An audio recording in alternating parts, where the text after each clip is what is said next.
Well friends, the time has come. Get ready to return to our industrial abode. We're gonna do some great things in this video, from simple cactus farms to some of the most intricate moon bases. We're gonna automate every single ore using everything we've learned in these past 700 days. We have a lot to explore and we have a lot to do, because in today's video, we're gonna do great things like turn actual honey into solid gold. We're gonna design great factories and even greater cars. And of course, we have to put a power station on the moon. I hope you guys are excited, because I'm not gonna lie, it's been a really long time since we've done one of these, but you asked for it. 800 days. This is Create Astral. Well, we're picking up where we left off, in the ruins of a once great industrial powerhouse. Our Palace of Progress now in ruins. The only thing left to do here was to scavenge for some old materials that we had left behind. So I decided to carefully scale down the ruins, hoping to find something worth gathering. I did have every intent to rebuild this place, but first, why not collect what was left behind? I looked and found a manual ingot, a very useful material for Tinker's construct tools, and I decided to collect what was left of some of the old smelters we had left behind. Given the nature of Create Astral, smelters were a little more hard to come by than originally. I also came across the ruins of some of our old machines, and it just gave me a wave of flashbacks, seeing as how we accomplished so much before, well, our downfall, if you want to put it that way. I then came across a massive smeltery that we had used once to build, honestly, I don't even remember what they were called. They were like computation mechanisms or something? I don't know. We were melting down numbers. Go back and watch that video if you want to know what I'm talking about. But I ended up collecting all of those materials with the hopes of reusing them for later, and then I came across, well, our sheep. The old sheep that we had used, they were still here, and some of them were stuck in place. Not sure why. They were just standing there as if they were in shock from the explosion. I don't know what was going on with them. Now, like I said before, the idea was to rebuild, but the big question is, where do you start? I mean, absolutely everything was just devastated. You see what I see. So, how do we actually start a project like this? I mean, look at these berry towers. One berry tower is somewhat intact, while the other was just completely obliterated. Speaking of berry towers, I think it was time for a little snack since my hunger was getting low, and thankfully all the berries were still there. So, getting food in this area wasn't going to be a problem, although berries, they don't really provide you with that much hunger. But that aside, there was one more thing I wanted to check out before I went back to the main base for some materials. I had to revisit the grave of an old enemy. Yes, he was still here, the original corpse of our main foe. There it was, Robert's skeleton from the very first 100 days when he joined and died. I was going to have to collect the skeleton because I had plans. It was going to be fundamental in our revenge against Robert for destroying everything we've built. Once I collected the skeleton, I took one last look around again before finally deciding that it was time to go back to our base. Yep, the island wasn't that too far from where we originally decided to build our second base, so maybe one of these days we could build a train or something, some tracks connecting the two areas.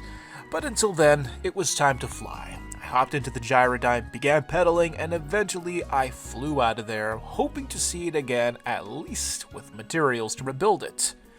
I knew I was getting back to the base as soon as I started getting lag spikes from all the machines I had built. I carefully descended down and landed in my house, and once I was there, well, I contemplated whether or not I had to turn off the shaders because my frame rate dropped immediately. But yes, it was so good to be back because now we could continue expanding our beautiful version 2 industrial paradise. But to be honest, I forgot what half of these machines do, so I gotta refamiliarize myself with all of them. It's a lot. There's just so much to do in this mod pack. Speaking of mod packs, you want to play mod packs with friends, but you can't seem to find a good server. And the free ones? With the big mod packs these days, free servers are just too laggy. Luckily for you, there's BISECT hosting. They host my server, and with plenty of affordable options, they can host your server too. And the best part is, they support almost every mod pack. Use code Doublesal at checkout for 25% off your first order. BISECT hosting, a great site for great servers. In this town, we had all of these factories with a lot of machines to make all of these beautiful ores. But for some reason, the Modpack creators decided, hey, why not just change every single crafting recipe for all of the ores, which makes our machines irrelevant. For example, to make gold, you had to crush a stone called ochrum, which you can make with lava and a bunch of stones. Well, not anymore. If you want ochrum for your gold, then you gotta combine stones not with lava, but with honey and yellow dye. Here's another weird one. You want calcite? Well, you gotta mix gravel with milk. All in all, the old machines are useless. We have to completely redesign them if we want to create any of the ores. So, the first thing that I had to do was the demolition. I went around checking to see what I had set up from last time, and well, it was a lot. It broke my heart that I had to tear it all down, seeing as how it took us so long to put it together, but we have to adapt. And this is the area after all the machines had been cleared. We now had a workspace to craft a block called Veridium, something we've made before, and to do that we need cactus for the green dye. And for that we had to go and find a desert. So I was gonna have to pack myself some food for a long expedition. Well, hopefully not too long. I got some eggs, cooked them up, and combined them with bread to make my world-famous, well at least in my world, world-famous egg sandwiches. A very delicious, tasty recipe that's very cheap to make and very filling when you're on the go. Once I had enough egg sandwiches, it was time to hop into the Gyrodyne and fly around in search of a desert. Now, the reason we're going out of our way to find cactus to make Veridium is because when you grind a Veridium block, you get copper, an essential ore needed for a lot of the Create Mod recipes. So I continued flying around hoping to find a desert, but to my surprise, I didn't find a desert, but instead a floating slime island. Now, this was a very special slime island because it was home to these blue slimes. And when you kill the blue slimes, they drop blue slime balls, which is a very nice crafting ingredient for some of these Tinker's Construct tools, but I wasn't going to use them. But I still wanted to collect them, along with those blue slime blocks. There was also a ruined base with some leftover supplies that I collected, that way I could repurpose them for my own uses. Yes, this was a very nice island, but I didn't want to spend too much time here. After all, I still had to find cactus. So I departed once I collected everything I could carry, and I carried on into the night until I stumbled across another base. Well, this one not really a base, more like a small train station. I had previously mentioned that I wanted to build a train line between our current base and the destroyed one, so it was pretty good to see that there were some free train tracks, along with this little ruined car. That was interesting. After that, I came across this massive satellite dish. I had no idea what I was going to find here, but the structure itself was pretty interesting. It looked like something grand from days in the past. I descended to a nearby hill to investigate further, hoping to find something of value. I mean, come on. Massive satellite dish? There had to be something there. When I got closer to the satellite dish, I realized that it was under the ownership of the Minecraft mobs who didn't want to share or grant any access to their treasure, if it was treasure. With the mobs taken care of, it was time to investigate these crates that were under the dish, but there wasn't anything phenomenal, so I decided to just strip the entire dish for parts. There were all of these catwalks made out of copper that I just had to repurpose for my own base. But all of a sudden, I found this little room inside of the satellite dish. I was hoping that there would be something redeeming inside, but it turns out that it was just an empty computer lab. There was an old PC and some servers, although I couldn't really figure out how to activate them. That's kind of a shame. It would have been nice to figure out how to use a computer in the Create mod. I'm sure it would have been very useful. Well, it was time to move on. I carefully weaved through all of those gross spider webs, and I continued stripping the entire place for parts. Once I felt that I had had enough, it was time to get moving, and just when things couldn't get more interesting, they did, because I found a second slime island, this one green. I decided to help myself to some of the slime crystals because they could be converted into slime balls, something we definitely needed for all the glue we were going to use. I collected each slime crystal, making sure not to break the source blocks, that way they could regrow again, and after that I helped myself to the large supply of slime blocks that were left behind. Although I was surprised to see that there were no slimes guarding this island. I don't know why that was, but yeah, I didn't mind it. I continued to collect slime blocks until it was time to move on once again, this time to someone's house. At least it looked like someone's house. This was a structure in a vineyard. There were grapes, there was jam, nothing crazy, just someone who wanted to get away from the busy life of the city. I'll be honest with you, as much fun as I was having finding all of these random places, I was getting a little annoyed that I was just happening to stumble upon everything but a desert. I even came across this village with this massive chapel, although there wasn't anything interesting except a discovery I had made. It turns out that you can put mobs in your vehicles, which would be perfect if I wanted to start a villager trading hall. I thought this was only a thing with boats, but I guess it works the same with the Gyrodyne, so I flew a villager and I decided to trap him inside my house. I had no idea what I was going to do with this villager, but I'm sure I would find some usefulness out of him in the future. I tried to cram him into that one tight little space, and eventually he was trapped forever. I even put a trapdoor, that way he wouldn't get sunburned during the day. Home sweet home. I then felt incredibly stupid because by this point I had remembered I had a little cactus plant just tucked away inside of the andesite factory. So I took the one cactus that I had, some sand that I had collected previously, and planted it with the hopes of starting a cactus farm. That way we wouldn't have this cactus shortage and we could move on to making our Veridium. Cactus doesn't grow with bone meal, by the way.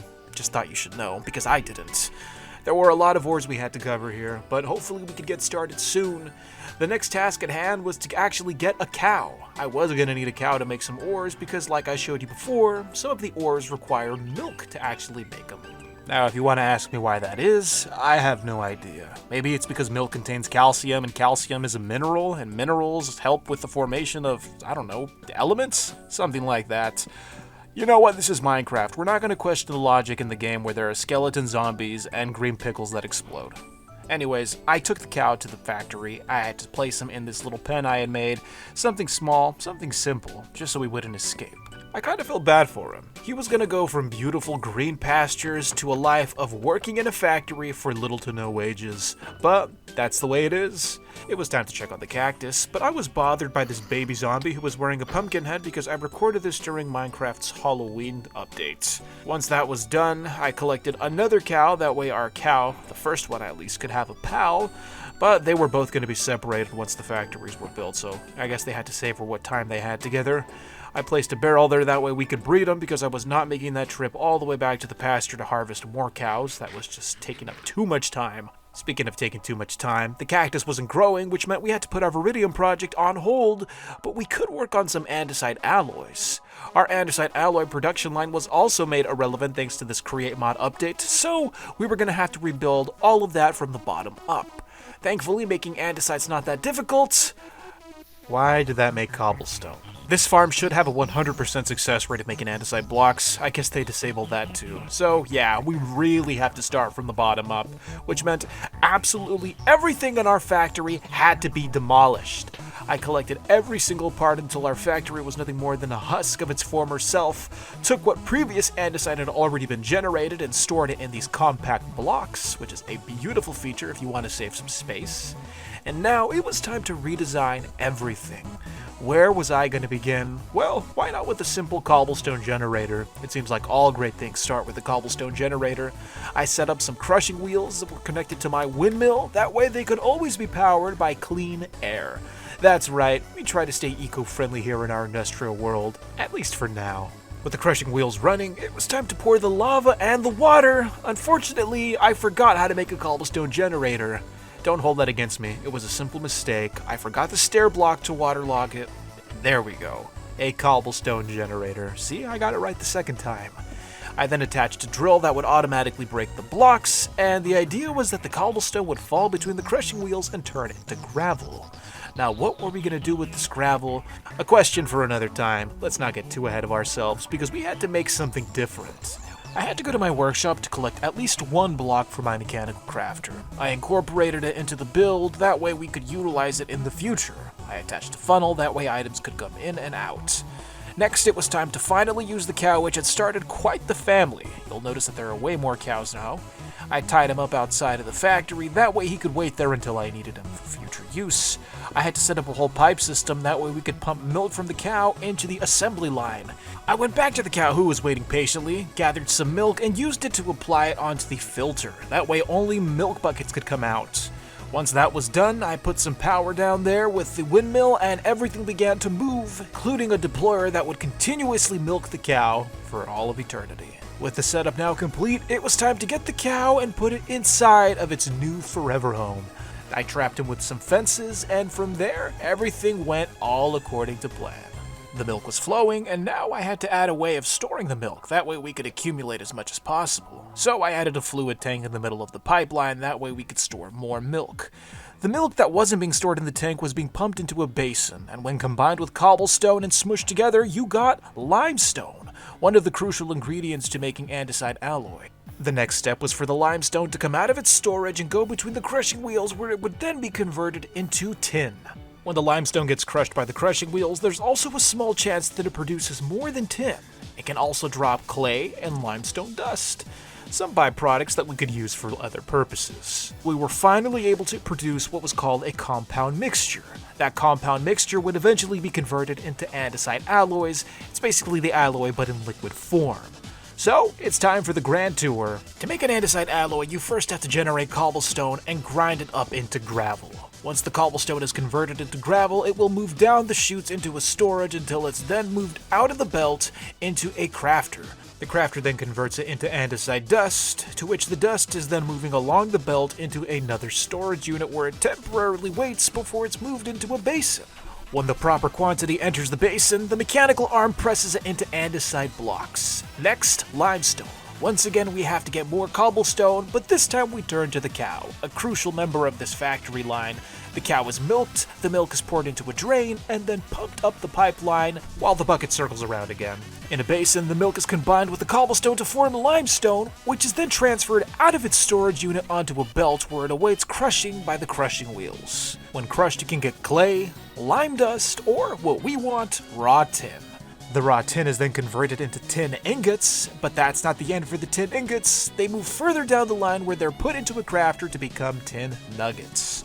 Once you have tin nuggets, they are then put in a storage unit where they're then deposited into a basin to be combined with the andesite and the clay, producing what we want, andesite alloy. Well folks, we finally did it. We retrofitted our very first factory and had an unlimited supply of andesite alloy. A valuable resource that's essential for every project in the future. Now it's time to move on to something greater. Tin. Thankfully, we already had some tin being produced. It was, after all, a byproduct of our andesite alloy machine, so we were able to kill two birds with one stone. Moving on, copper.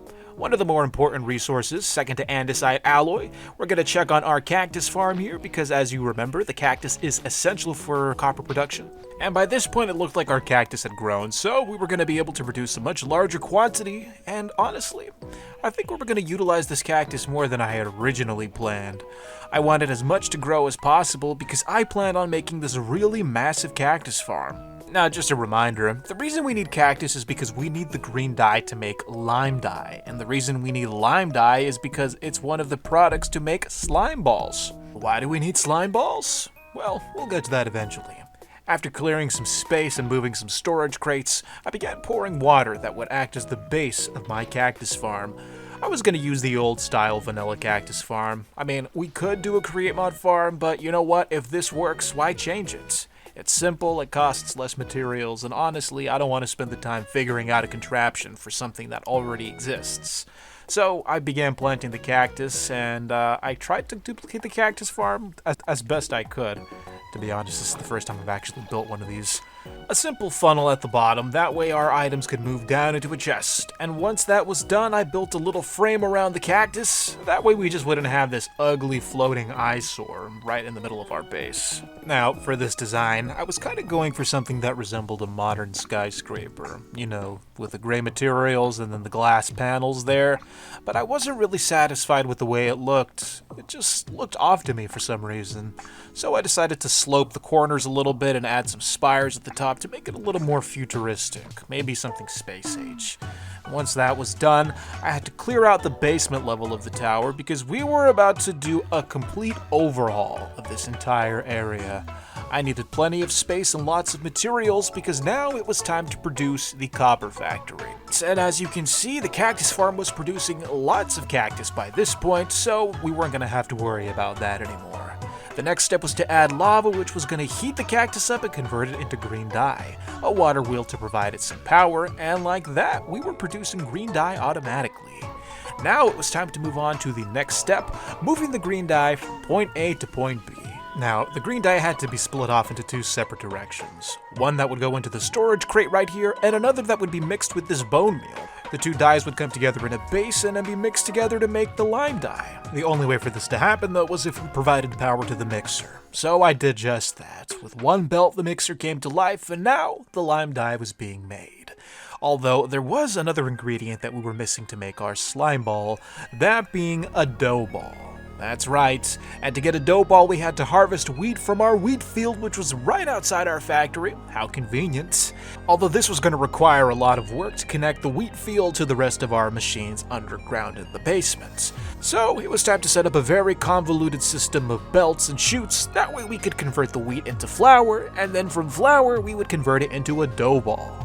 There you go, you see the flour being converted into a dough ball with water, and now that the dough ball was made, it was time to create the belts that would mix it with the dye, thus producing a slime ball. There was the basin there where the two would be mixed, and yeah, the setup was a little complicated and I probably used more machine parts than I needed to, but at the end of the day, the only thing that matters is whether or not your system works, and let me tell you, this system worked. There's some crushing wheels for the Veridium that we were going to have to break up to get our copper at the very end. Getting a little ahead of myself here, but yeah. Next I had to make a cobblestone generator because that was another ingredient we needed, and when you combine cobblestone with slime and lava and green dye, you get the block we need, Veridium. Just don't forget to dye your belts, that way you don't get confused on what's going where, and like that, when they're pressed together, Veridium. This beautiful green block which was key to getting copper. Well, I think it's safe to say that we have a pretty fine system here. Everything's working as it should, all of the items are being produced, and to be honest, I was a little surprised to see how much Veridium I was producing. I've made other Veridium machines in the past, and they weren't that efficient. Well, here's how it works. It all starts here in the Cactus Farm. The cactus grows and automatically breaks because it's next to a fence. Once the cactus falls, it goes down the chute, and it's moved to a depot where it's cooked and converted into green dye. The green dye is then transferred out from behind down a belt where it's split off into two separate directions. As for direction 1, it's simply just keeping the dye in its purest form. The dye moves down the belt and it stays stationary until it's needed in the basin. As for the second direction, this line is going to be used to make lime dye. But first we need to make white dye, which is made with bone meal. The bone meal is converted, and once the dye is made, it goes into a basin with the green dye where it's mixed together to produce lime dye. The lime dye comes out of the basin, moves down the belt and enters a funnel where it's transferred down an even longer belt. There it's going to wait in a basin until it's mixed together with dough. But to get dough, let's move all the way to the wheat farm where our automatic harvester is doing God's work. Once the harvester is done collecting, it drops bundles of wheat down the line. The bundles of wheat move forward into a grinder where they're pulverized into flour.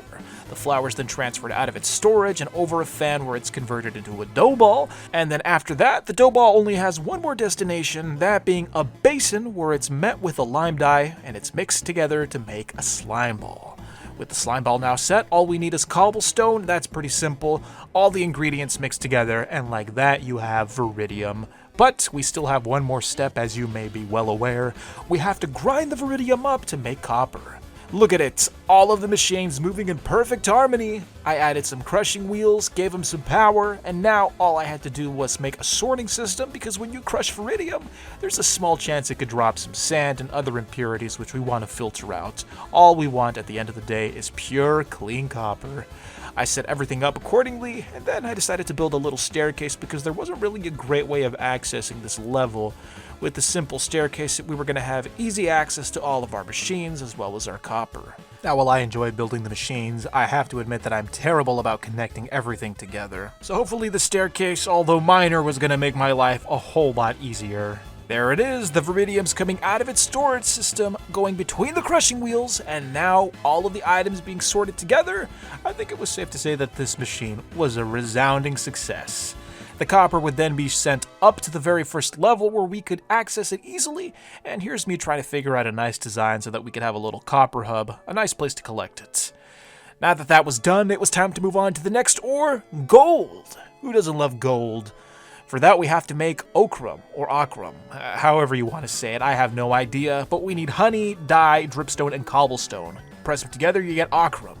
And I felt like making it right over here in this section. We're gonna have to do a little more deforestation. Doesn't hurt the planet too much. I mean, after all, it's just a small forest. Once everything was flattened, I actually found a deposit of ochrum, and to me, well, that was just a sign. Now, I know I was on a tight schedule, bound by 100 days to accomplish a lot, but I had to mine every single block of ochrum. I mean, I just couldn't help myself. For some reason, it was just there, and I felt the need to collect all of it, and once I did, I stored it in a chest. And now that my mind was at rest, I could finally build the foundation of my new gold factory. Now, as for the design of this factory, I wanted it to be grand. The goal was to have it resemble something that we've made in the previous industrial paradise before it was blown up. Unfortunately, I didn't have a supply of granite on me, so I guess we were going to have to make do with andesite and stone. Although gray is a dull color, when utilized properly, it can make for some nice builds. Once I made the foundation of the building, all I had to do was make it a little ornate, and I think with that I would be satisfied. I built windows, I made a second level for observation, everything you need for a factory, really. To crown this factory, I would install a very large glass ceiling. This glass ceiling would allow lots of natural light to pour in, which in the event I choose to turn the shaders back on, would look phenomenal. Fortunately, the shaders are off, so the glass ceiling is just going to look like a glass ceiling. But you know what? A man can dream. As for glass, we're going to have to make a glass blower, because with the glass blower you can put different designs on your glass pane. Now, I'm sure some people are fond of the default vanilla glass panes, but you know what, that's a little too basic for me. I prefer something a little more ornate, and this block is the perfect thing we need for that. When you go into the glass blower, you put your item in, and there it shows you all the designs that you can select. I decided to go for this weaving pattern. That way, when I install the panels, you couldn't actually see into the factory, but the light would still come in. It took me a little bit of time because the windows were so tall, but in the end, this was the result. I hope you guys like it. As you can see, there is plenty of space to begin constructing the machines for this gold farm. Now, the next step is to add some andesite bars. That was the finishing touch. And once that was added, it would finally be time to start building some machines. There's the outside. And now, for the first addition to this factory, a cow. Just like the andesite alloy factory, to make gold, we're gonna need milk. I don't know how that makes sense, but don't question it. This is Create Mod after all. So we're just gonna leave the cow there, we'll come back to it later. The second thing I did was place down a chest where I could store all of my building materials. You guys know that I hate running back and forth between chests, and then a skeleton decided to get in my way, so I quickly took care of that. Now to make gold you need honey, dye, and some other stones. And to make honey we need sap and sugar. So one of the first problems we're going to tackle is getting the rubber, and to do that we're going to get rubber tree saplings, which we had plenty of, and once we had that, all we had to do was plant them and grind the logs to get the sap. I also got some sand for the sugarcane farm. I started building that. It was relatively simple. Just place the sand in a checkered pattern. It's not the most efficient way to grow sugarcane, but with the space that we have, it works. I then added some andesite on the outside, put some water between the sand blocks, and some railroad tracks. That way we could have a machine going back and forth harvesting the sugarcane.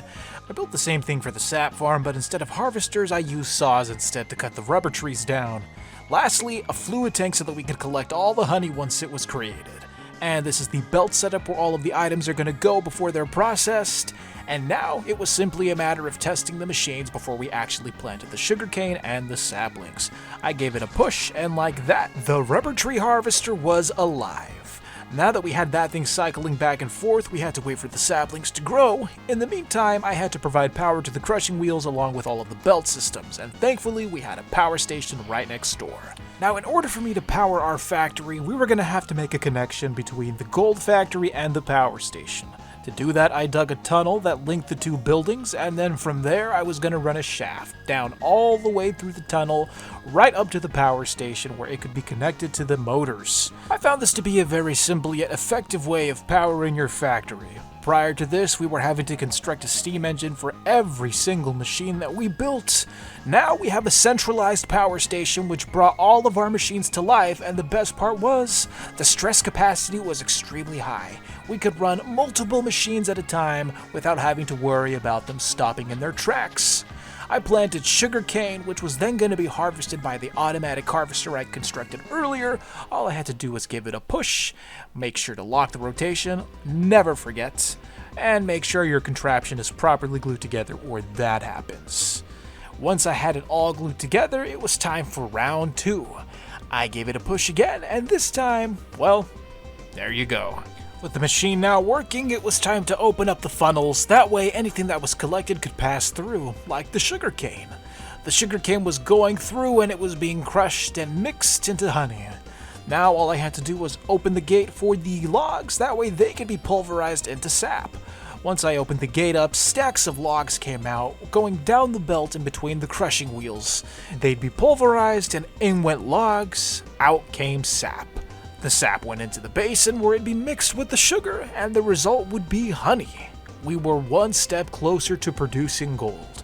With a steady supply of honey, we could move on to the next task, producing dripstone, the next necessary ingredient for gold production. I crafted some additional barrels because I was planning on making more fluid tanks. After flattening some copper, I combined it with the barrels to make the tanks, and this was going to be used to store the milk that we were going to get from the cow.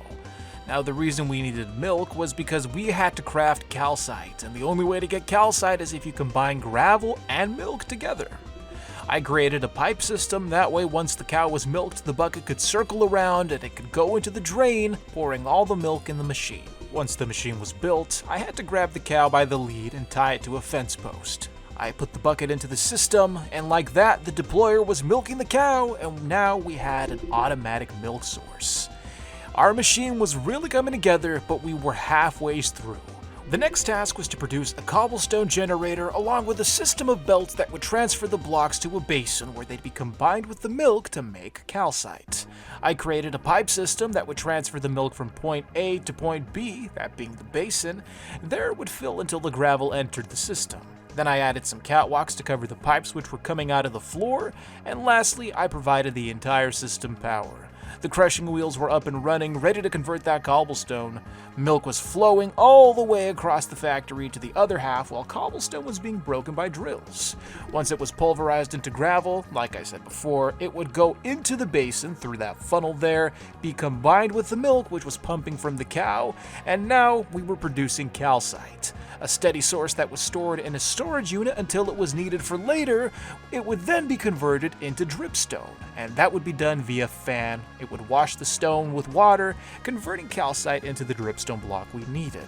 With a steady source of dripstone, we were now nearing the end of our aquamarine production line. All we had to do was supply 2 more ingredients that would aid the dripstone and the honey. The first being cobblestone, which was already in production thanks to our dual cobblestone generators. The blocks would go from one end to another until eventually they'd hop into the basin. As it currently stands right now, we have 3 ingredients inside this basin: honey, cobblestone, and dripstone. And the last and final ingredient is yellow dye. Here is the current setup right now. Everything we've built, all we have to do is add something that produces dye, and we could get it from sunflowers, although I don't know where a sunflower is, but I do know where I can get dandelions, which we can turn into sunflowers. So it was time to go off to harvest some dandelions, and from there, we would have the first step towards getting our dye. I carefully descended the gyrodyne down to a little beach where the dandelions were growing along the shore. I stopped to admire a firefly before collecting these little flowers, and once I had enough, it was time to head back. We had no time to waste. Alright, get ready for the next process because we have quite a bit to do if we want to convert this dandelion into a sunflower. To do that, we have to craft tree fertilizer. It's this green ball right here, and for that we need coral. And the best way to get coral is by grinding clay blocks in a millstone. Thankfully, we have a surplus of clay in our andesite alloy factory, one of the byproducts of making andesite alloy, and honestly, we're doing ourselves a favor by alleviating the machine of all this clay, because by this point it was just so backed up with clay. Once we crafted the clay into clay blocks, I took it to the workshop where I was going to dump the blocks between 2 crushing wheels. When you grind clay blocks between crushing wheels, they have a chance of dropping coral. just what we needed. Look at the wide variety of coral that we have to choose from. Thankfully, every single type of coral works.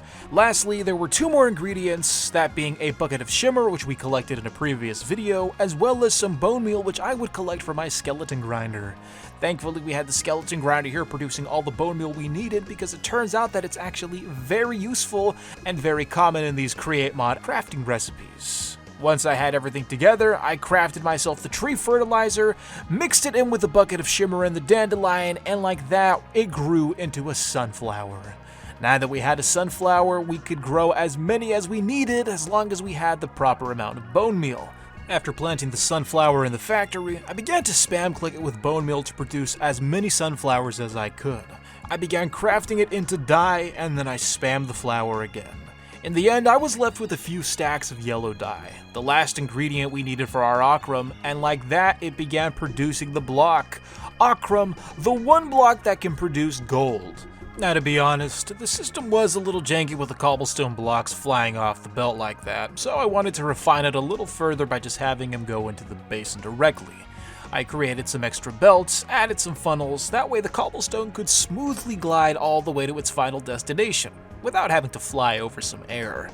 With the cobblestone now being automatically inputted into the basin, everything was going smoothly. But there was one final task. Not the yellow dye. The yellow dye was a little annoying because I had to manually supply it, plus I had to spam the flour with more bone meal when I needed some. I'm talking about grinding the ochrum with crushing wheels. Once you grind the ochrum with crushing wheels, you get gold, glowstone, sand, or a desh nugget. But you know what? We just only care about the raw gold. And like that, my friends, is how you make a gold factory. You could probably do it a better way, but this is the Doublesal way. So with that, it's time to move on to the next ore, but first, we have to do a little landscaping. I wanted to terraform this area so that we could civilize it. Is that a word? Civilize? I think it is. The next ore on our list is Cobalt, a beautiful blue ore which has to be made with prismarine. Now, the only way you can get prismarine shards is by pressing coral together.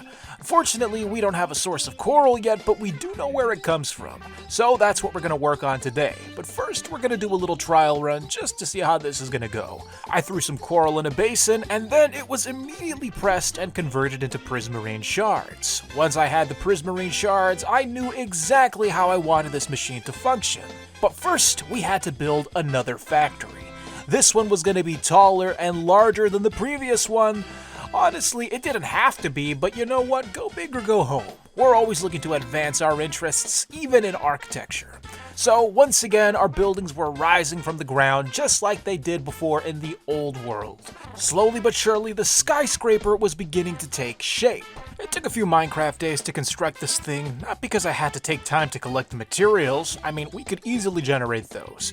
It was more so because I was having to design this thing as I went, and honestly, when you're designing a building, you make so many little changes, and sometimes I just can't make up my mind on how I want things to look. I'm a little indecisive in that regard. But eventually I was able to settle on a look that went perfectly with the rest of the world. Now, this design somewhat resembled the gold factory across the street, but it had some differences. For example, it shared a glass dome, although this glass dome was going to be larger, it was going to be wider, it was going to be grander. If there was another word I'd use, well, I'd use it. But there were also similarities. For example, I was going to be using the same type of glass window. The lovely weaving pattern that I got from the glass blower. Yep, I wanted them to match. And this is what the glass dome looked like at night. You could see all the stars and the moon, and this whole area was illuminated by torches, and it just all came together. There it is, the final product. Now it's time to desecrate this lovely build with an ugly machine that's going to go smack dab in the middle. So it's time to get one last glimpse before we move on to the more tedious process, because now the fun is over. I started with a simple cobblestone generator, but like always, I added some tanks because we were going to have to use more cows for more milk, set up some belts so that all of the items could go through, added some crushing wheels to break blocks up, funnels, you know, all the typical stuff you add in a build. Honestly, if I were to go over every single feature, I think you'd get bored because a lot of it is the same. Anyways, you're probably wondering why I'm making patterns. Well, the reason I'm making patterns is because I have to craft tool parts, specifically for a hammer. Now, if you're wondering what a Tinker's Construct hammer does, it's kind of like a Tinker's Construct excavator. The excavator mines dirt in a 3x3 radius, while the hammer breaks stone in a 3x3 radius. So I melted down some gold to create casts for my tool parts, and then I accidentally poured more gold than I needed, making these weird gold bars. I wanted to see what they looked like, so I poured a few more to place them down, and honestly, they look kinda tacky, so we'll just store these for later. I don't know what I'm gonna use them for. Then I consulted the Encyclopedia of Tinkering. There they tell you absolutely everything you need to know about Tinker's Construct. Every material, how strong it is, the tools you can make. If you have a question, the Encyclopedia has the answer. Now, some of the materials listed in the Encyclopedia were a little expensive. I was gonna have to keep it simple, so I opted to use materials I already had, like Cobalt. Now, I'm not the best when it comes to making the ultimate tool. I know that Cobalt is strong, and that's all I really needed. I was also going to combine it with some rose gold, and at the time it made sense. Honestly, I don't remember why I used it, but you know what, it looks nice. And once that cooled, I made the hammerhead out of Cobalt. The last material I wanted to use for my new hammer was steel, so I melted down some steel dust and had it pumped to the smeltery block. Once the block was full of that steel, I was able to begin pouring it into a cast that would act as the plates for the back and front of the hammer. Once the cast cooled, I took the material, poured some more, and now it was time to assemble. There it was, the final product, our brand new hammer. Now let's see what it can do. I was a little worried that it was going to be slow like our excavator, so any extra speed would be welcome. I went down to the tunnel where I had the power system, and once I began mining, it was still a little slow, but you know what, it was just fast enough. I began boring through the ground, hoping to create a tunnel that would connect to the brand new factory. That way we could run more shafts, connect the factory to the power station. Once I was finally directly underneath, I began connecting the shafts to the power station, and here's a little tip. Just because this is underground doesn't mean it has to be messy. I was still trying to be very neat about how I set this all up, that way if I had to come down and do some maintenance, everything would be easy access. So yeah, that's my little tip of the day for you Create Mod builders. Always make things easier for your future self. Once everything was powered up, all the machines were rotating, it seemed like the power was coursing through, it was time to see if everything was running as it should, and it turns out that it wasn't, because some of the parts actually broke off. Once I made the correction, the machine began running properly, and now it was time to take it a step further. I was gonna have to break the glass because now we had to add our brand new friend, the cow. Well, he's not really brand new, but this one is brand new to me. Look at all those cows, they are getting busy in there. Although some of them want to escape, and that's just, you know what, fine, we'll let them go. Unfortunately for his brother or his sister, I don't know which part this cow plays in the cow family, he was going to be trapped in the factory, like his predecessors. And you know what, it makes me wonder if there's a more ethical way of going about this, or if the Create Mod creators just intended that we trap these cows forever. I don't know, but yeah, the milk circled around, it was filling the tank, and eventually we were going to have a steady supply of calcite. I attached more cogs, more shafts, and more belts, that way the machine could be connected. Once the milk was flowing, it was simply a matter of putting more buckets in, that way we could raise our collection rates. Now, the cobblestone was being broken, and as it went down the belt, it was going to go through a series of funnels. These funnels here were to prevent any overclogging, just in case we got too much cobblestone on the machine, and it would come out on the other side. The cobblestone would continue to move down the belt, where it would then get crushed by crushing wheels. The other side, out comes the gravel. The gravel moves down the line until it enters a series of basins. Each basin is full of milk, which is pumped from the cow, obviously. Once it's pressed together with the milk and gravel combine, and you get calcite, which is immediately distributed out into the line once again. The calcite continues to move down further. There you can see the other basins dropping the calcite as well. And once all the calcite enters the funnel here, it is washed with water once again to produce, you guessed it, dripstone. Now that we have this brand new block, it's time to refine it even further. The dripstone continues to move down the line, comes out of this funnel here, and it passes its previous form, calcite. As you can see, they wave to each other as they go by. The dripstone is then crushed by crushing wheels and formed into clay. The clay collects here in these storage units where they accumulate until we have the next part of our machine, which we have to build now. So I continued extending the machine. I put a little base in there, that way when the clay comes out, it can be pressed together into clay blocks. Remember, we need clay blocks because when you grind clay blocks, you get coral. So I set the filter there, that way it only makes clay blocks. I gave the mechanical press some rotational power. Added some crushing wheels, that way the clay blocks can be ground up into coral, and then I added another belt so that we can further refine the coral into prismarine shards. I took some clay blocks that were already prepared and I threw them between the crushing wheels just to see if this system would play out the way it did in my mind. And it turns out that yeah, everything was working out fine. All I had to do was filter out the kelp and the seagrass that would occasionally spawn once you ground the clay blocks. So with that being said, it was finally time to release the clay. The clay balls would come out in stacks and they would be crushed automatically into clay blocks. And as you know, the clay blocks, they get ground up. All of the extra impurities like kelp and seagrass, those are filtered out automatically. This only leaves us with beautiful, colorful coral. All we have to do now is add a mechanical press that's going to break down the coral into prismarine shards. Once I provided power to the mechanical press, the prismarine shards were being created. Although I had to be careful and make sure that I put the filter on, otherwise the shards would be compacted into prismarine blocks. We just want the shards, at least for now. The next step for getting cobalt is making blue dye, and as far as I'm aware, there is no large blue flower that we can duplicate with bone meal like we did with the sunflower. So we're gonna have to get skyroot logs, one of the best renewable resources for blue dye. And for that, we have to fly high in the sky to one of those floating slime islands that we saw earlier. Thank God we already knew where one was. The goal was to cut the trees down not just for the logs, but for a more precious resource, that being the saplings. Yes, I was planning on making a slime tree farm, and the drop rate for the saplings was pretty generous. I was surprised to see how many I was able to collect with just 2 trees. Once I returned to the base, I had to break even more windows because I had to make myself a doorway for the location of my new tree farm. Now, this tree farm was going to be very similar to the other tree farms, with the exception of the fact that these were slime trees. But yeah, the same concept applies. I planted some dirt, and then I duplicated the same tree harvester I've made dozens of times. Well, not dozens of times, but you get the idea.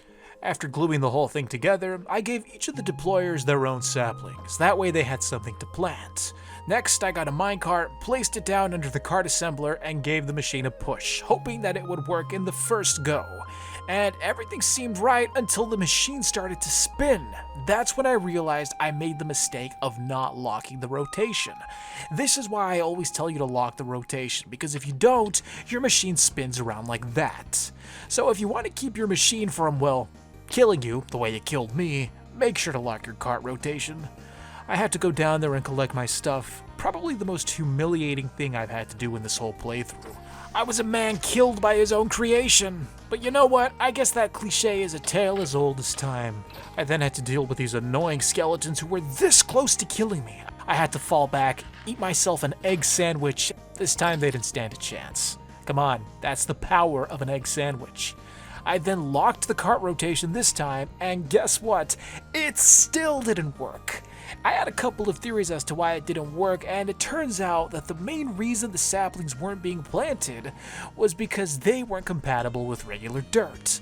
For a sky tree, you have to use sky dirt. And guess where the sky dirt was? Back on the sky island. So I hopped back into the Gyrodyne to make a second trip just to go collect some slimy dirt. It was a little annoying, and this time I had to deal with the slimes who out of nowhere just decided to spawn. I don't know if it's because I chopped the tree down or what, but they were there and they were in my way.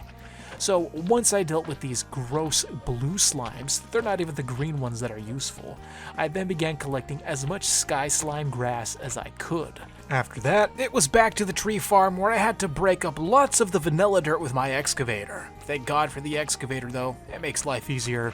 I then replanted the dirt, at least the sky dirt this time, which resembled green and stone, and I just realized that as I'm doing the voiceover. But yeah, now it was finally time for the moment of truth, and thank God, we were good. Now all I had to do was supply the deployers with the saplings, and like that, we were a go. Although there weren't that many saplings to start off with, so I had to go back and craft myself some bone meal. You know, just to speed up the process. Once I applied the bone meal and the tree grew, the machine harvested all of the logs and replanted all of the extra saplings that the tree dropped. And from there it was just rinse and repeat. I kept growing trees until finally the deployers had enough to fill up the whole patch with saplings. Now, all I had to do was wait until there were enough logs to apply to my machine. All while the other machine was still producing lots of clay blocks and all the coral we needed to get prismarine.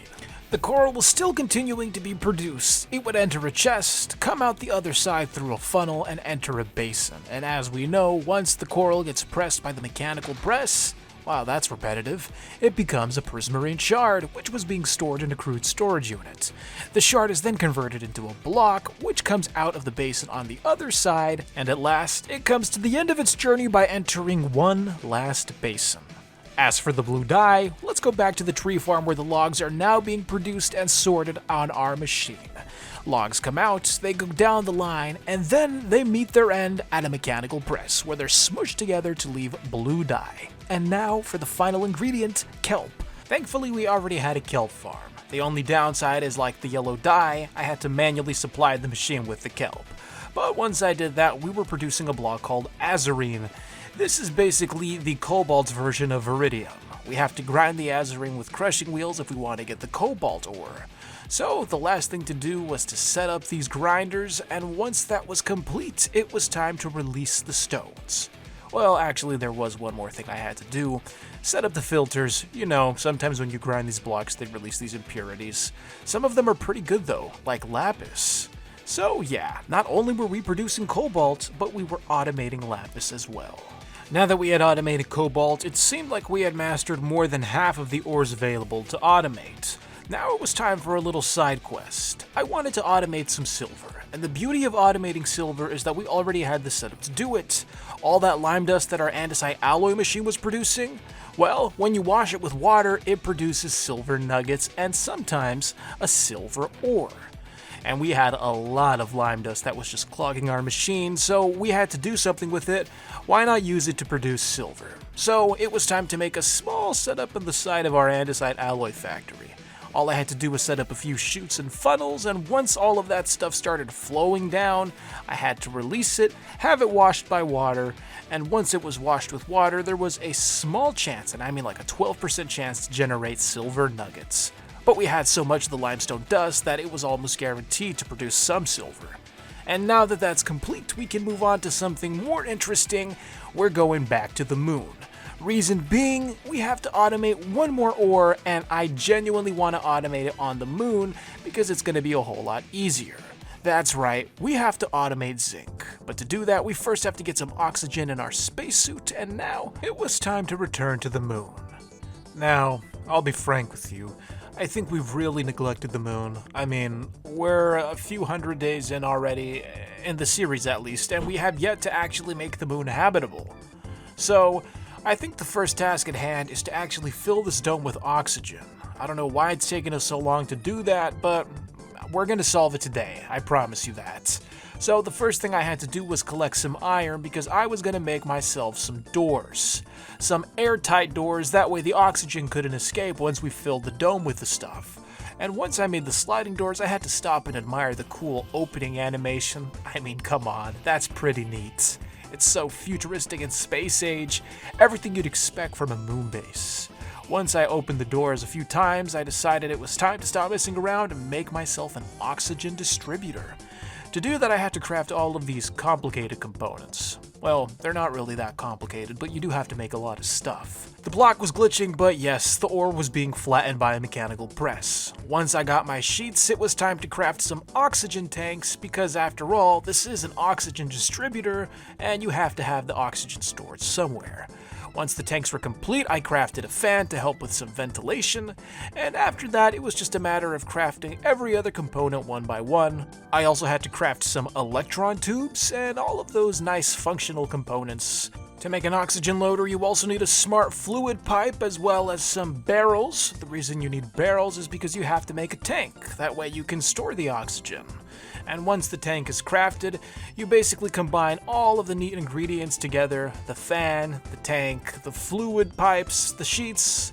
That makes an oxygen loader. And when you take the oxygen loader and you combine it with additional oxygen tanks and some fans, you get the oxygen distributor.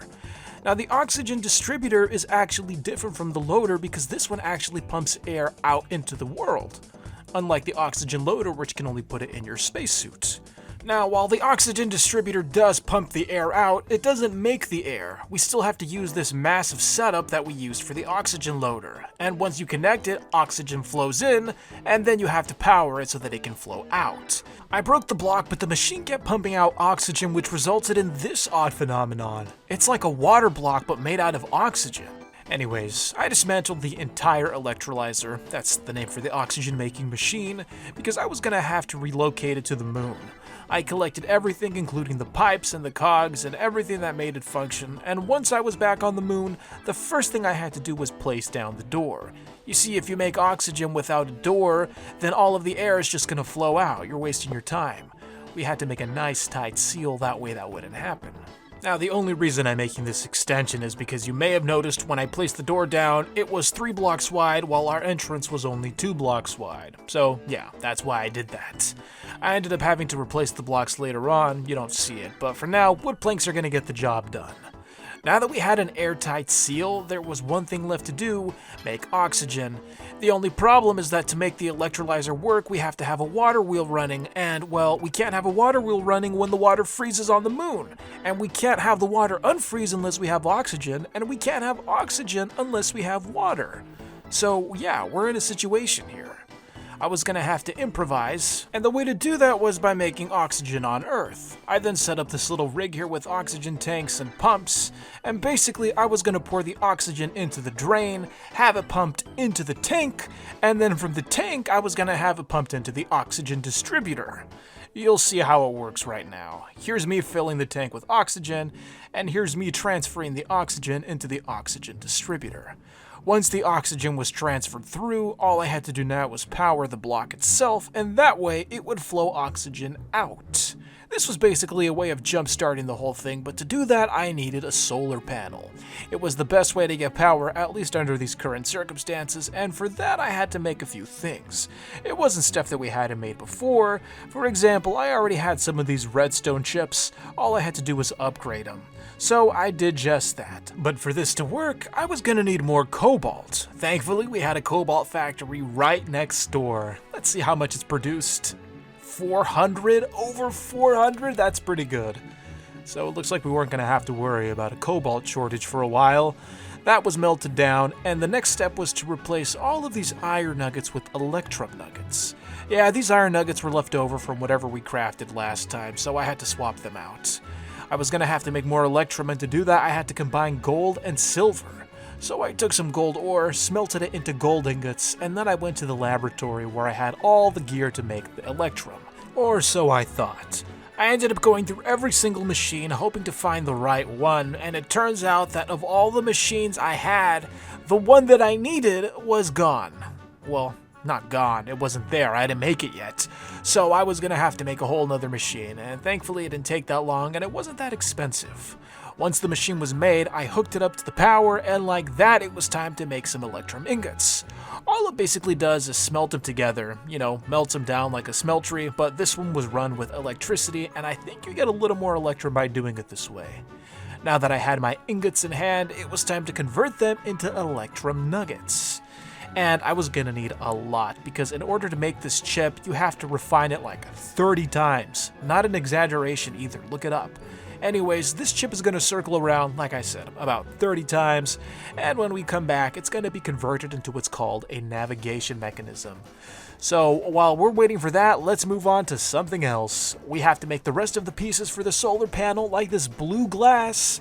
Next, we also have to make some desh sheets. Thankfully, we had some desh. And by the time we were done doing that, the navigation mechanisms were complete. Seeing as how these take a while to make, I decided to throw some extra chips on there. That way they could process, and by the time we needed them, they'd be done. Now it was time to assemble the solar panel. I placed some blue glass on the top, that way we could have the panel, and then the rest was just microchips and desh ingots to make up the base. Once everything was complete, the last and final step was to add these little plates inside, that way the mechanical crafter could start working. For some reason, the mechanical crafter doesn't like working unless all of the spaces are filled. With the solar panel now complete, we could finally return to the moon, but first I decided to make one more solar panel just in case. You can never have too many. Back on the moon, it was time to power up the oxygen distributor. I didn't know how to connect it, so I just placed it next to the block, and it looks like it was working because the oxygen was flowing. Now, I wasn't too sure if there was any ventilation yet, and I wasn't going to take my helmet off and risk my life to check. Although there was one indicator that I noticed shortly after. There were oxygen bubbles coming out of the top of the machine. To me, that was a big deal because it meant that it was perfectly safe to breathe. But there was one more test that would determine if this success was short-lived, and thank God we passed. The water was no longer freezing, which meant we could set up an oxygen electrolyzer, because honestly, we were going to run out of air pretty soon unless we made something happen. So I was going to build the electrolyzer right outside of our dome, because honestly, this was a big structure, and I didn't want this big blocky thing taking up space inside of what was already a limited space. Redundant, but true. Once that was set up, all I had to do was set up the water wheels, and from there we would be producing infinite oxygen. Like I said before, I had to be fast, otherwise it would freeze. And now I broke the solar panels, that way I could power up a second oxygen distributor, which I made, and like that, it was being powered, oxygen was being created, and it was flowing out of the block. We had now claimed our first official part of the moon. We could live here if we wanted to, and this was just the beginning. This build would act as the framework for other builds we were gonna make. Now it was time to move on to bigger and better things. It was time to automate zinc. But to do that, we had to first automate moon cobblestone. Thankfully, there was a structure called a stone growth chamber. All you had to do was make the base out of the stone you wanted to duplicate, and well, pretty simple. It generates unlimited types of stone so long as it matches what you built it out of. Like, for example, we can make one out of moonstone, andesite, and all of these other random ones. You gotta have lava in the middle. So that was what we were gonna do. We were gonna generate as much stone as we needed. To make a stone growth chamber, you need a bucket of water, some copper casings, and some copper sheets. Pretty simple crafting recipe for something that's kind of broken in my opinion. Although, I guess it just depends on how you want to use the stones. In this case, we're going to use it for a couple of purposes. Like I said, to make zinc, and we may build something out of it too. Did I mention that the stone has to be its polished version? It won't work if it's in cobblestone mode. From there, I went back to the moon base to build a simple structure. A simple 3x3 base made out of the stone you wanted to generate, in this case moonstone, the second layer glass with some lava in the middle, and then from there you top it off with even more polished moonstone. And like that, you have a stone growth chamber. Make sure you have the stone growth chamber block at the bottom as well.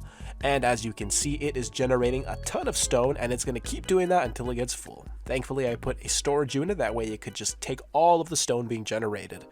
Now it was time to build our zinc machine, and to do that we first have to craft a moon rover. It's just so much easier getting around the moon without having to walk or jump everywhere. Why not drive? Now the location of our zinc farm was going to be at this pipeline where we had our blaze farm.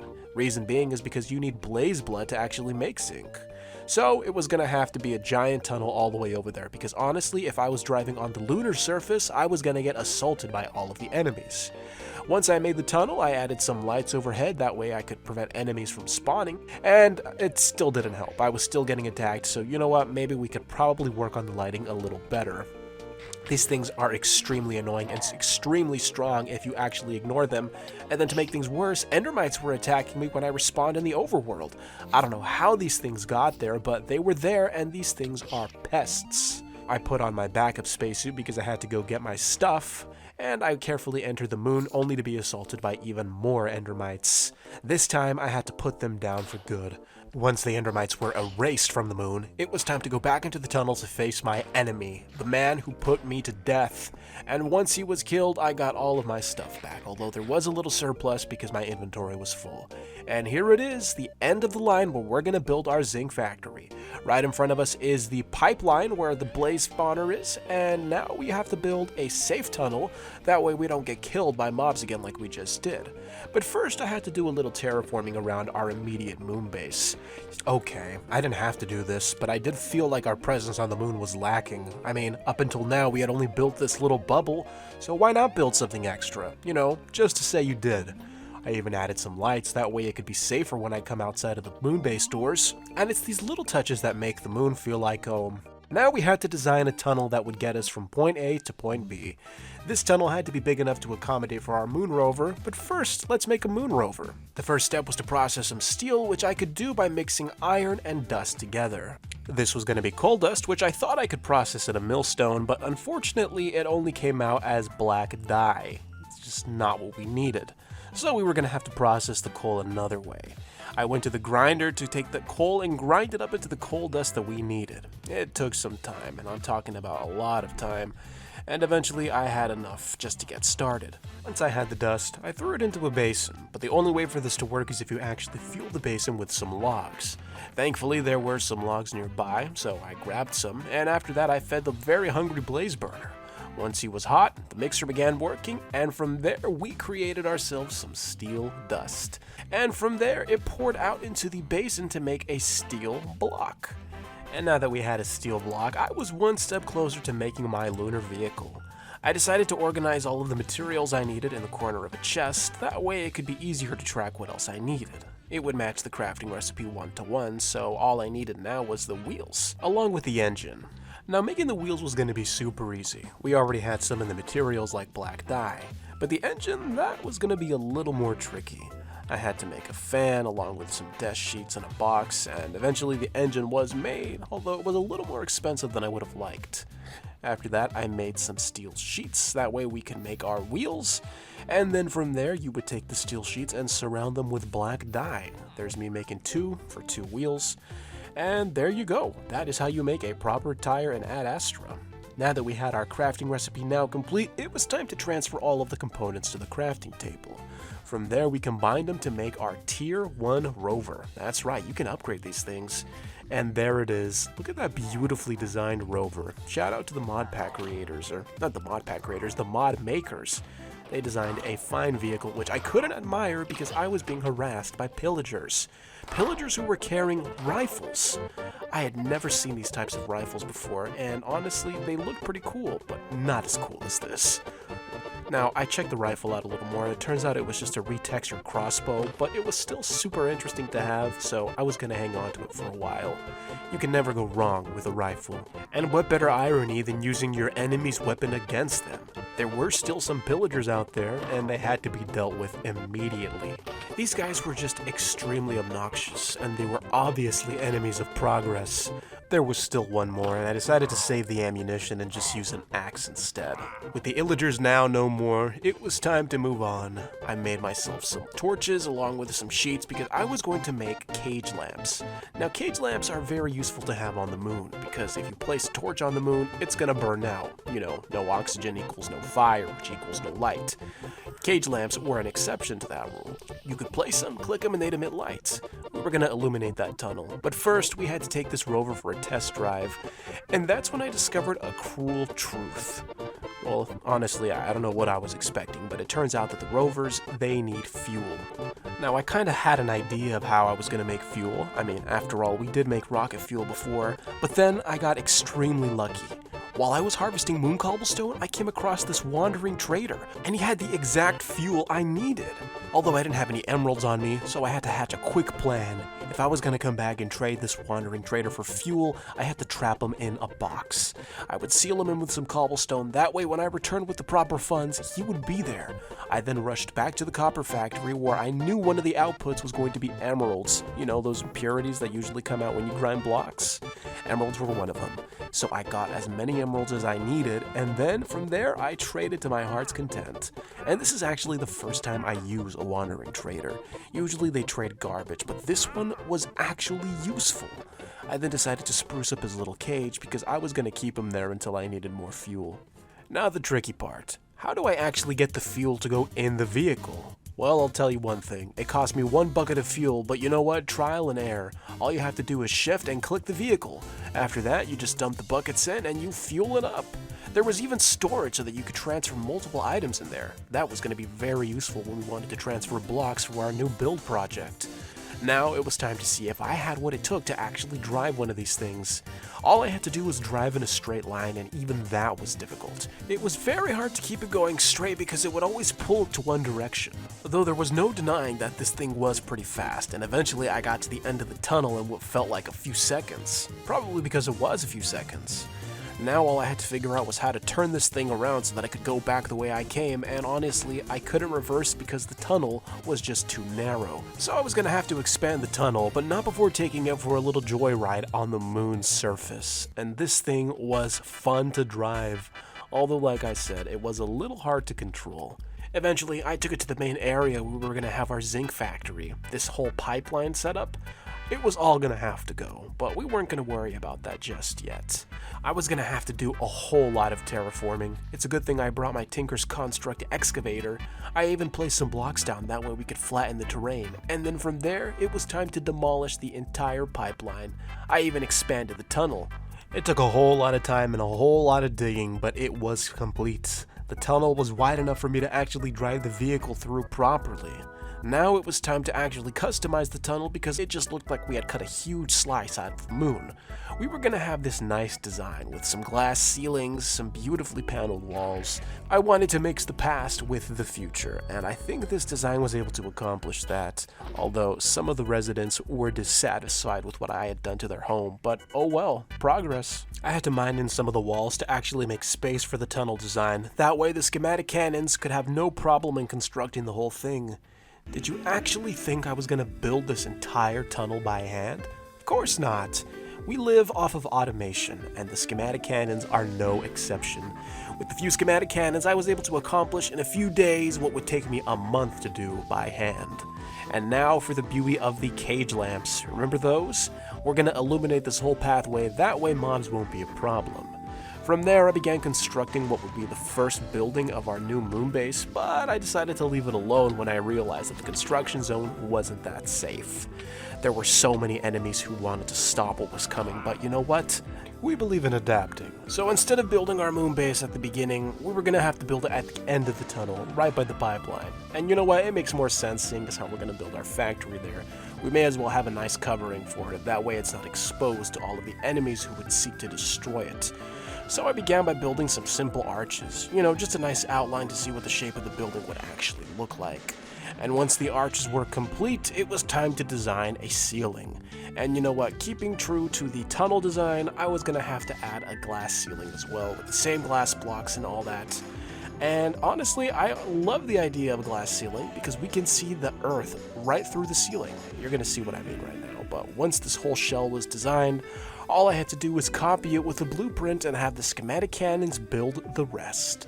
So convenient, so useful. All you have to do is actually just click 2 corners from both sides of the building, and once the corners are clicked, you save the design in the blueprint. You have to put it into the cannon, but first I had to go back and actually collect my cannons, leftovers from building the tunnel. I went back to the moon base, and then from there, the cannons began doing their thing. And that's what I'm talking about. You can see the earth right through the ceiling. It's just beautiful. I decided to let the cannons do their thing while I moved on to more pressing matters like transferring our cobblestone generators. You know what? I should say stone growth chamber. That is the proper name. I'd hate to mislead anyone who's actually using this video as a guide. Anyways, now that I had the stone growth chamber, I took the rover back to the now completed moon base. Won't lie, I went AFK for a little bit while this thing was built, and I reconstructed the chamber right inside. Now, this whole area was still a little incomplete. After looking at the initial build which the cannons had finished, I realized that this space was still too small. I had plans to make some farms up here, and if I wanted to do that, I needed to expand even further.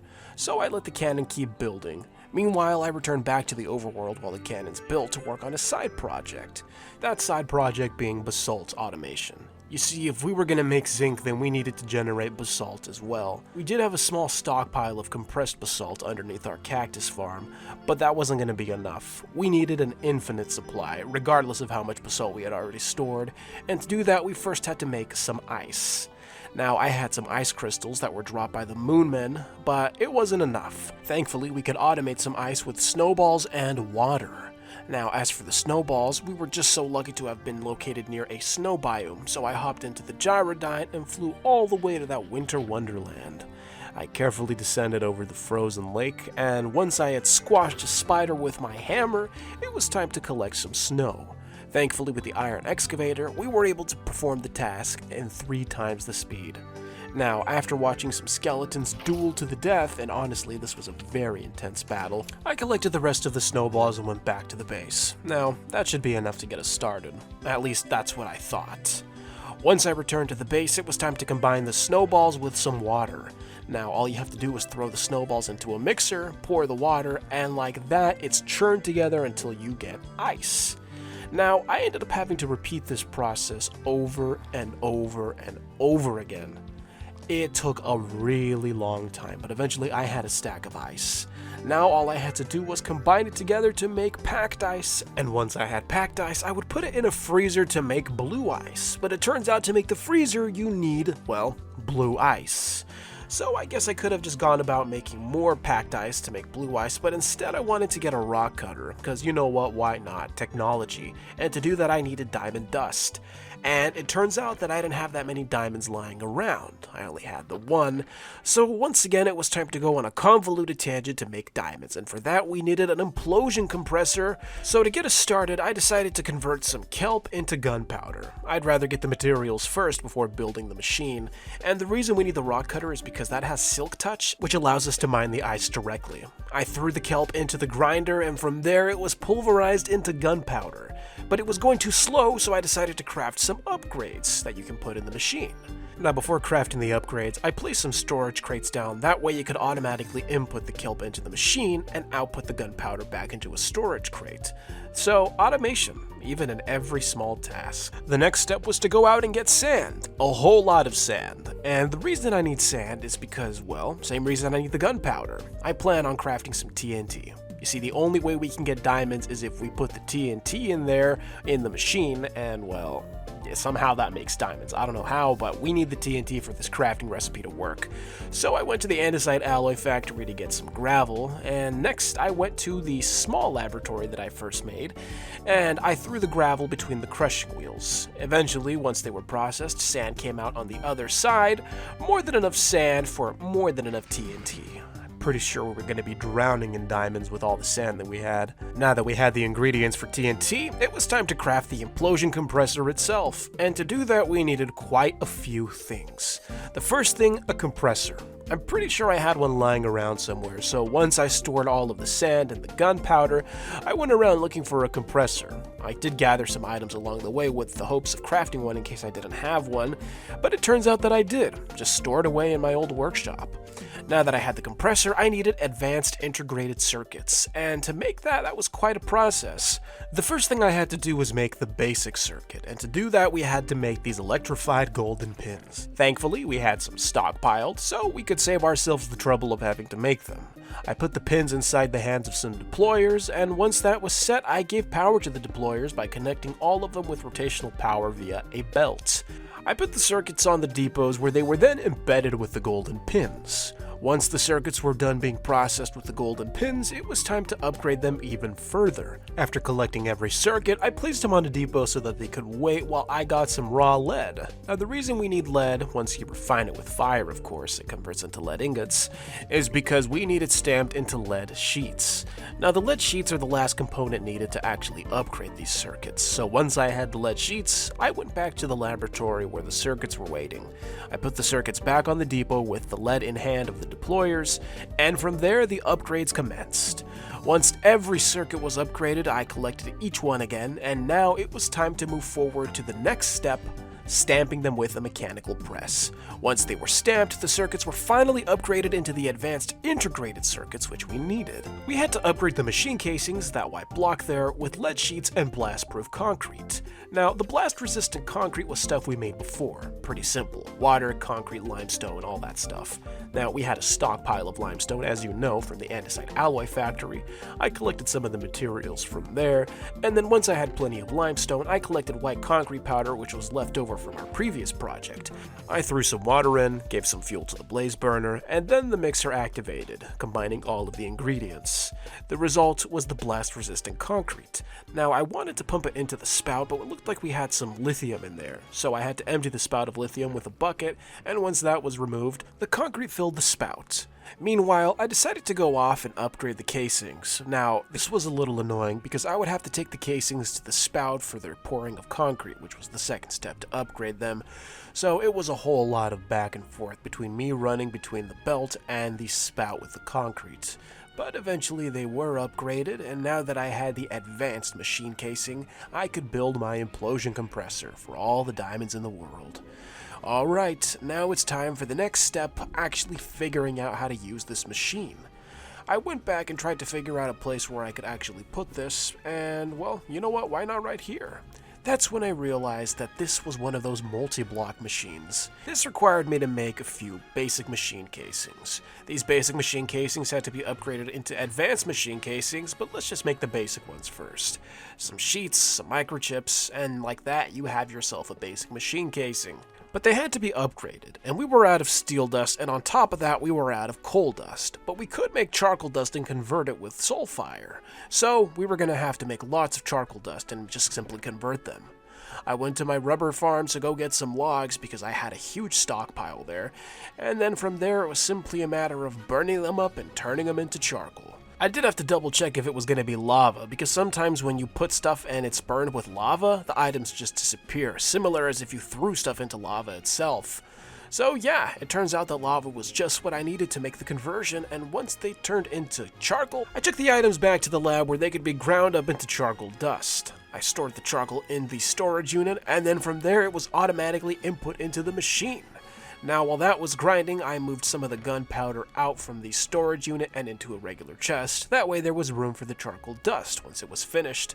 The only problem was that the charcoal dust was taking way too long because the machine was way too slow.